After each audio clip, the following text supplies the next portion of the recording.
સિરિયલોનો તમે સાર કાઢો તો સાર લગભગ આવો આવે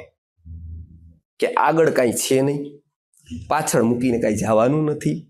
આપણે અત્યારે ભોગવી રહ્યું. હમણાં જ એક ભાઈ વાત કરતા હતા કે એના મિત્રને વાત કહી, અત્યારે તો યુવાન ગીતા વાંચતો હતો.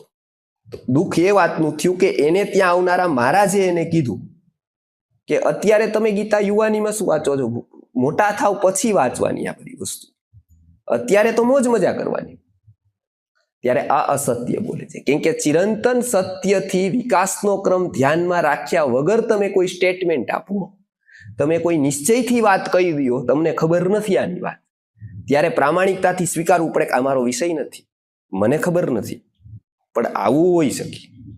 ત્યારે એ અનૃત એટલે કે એ ચિરંતન સત્યથી વિરોધમાં ગયું, એટલે કે એ શું થઈ ગયું છે,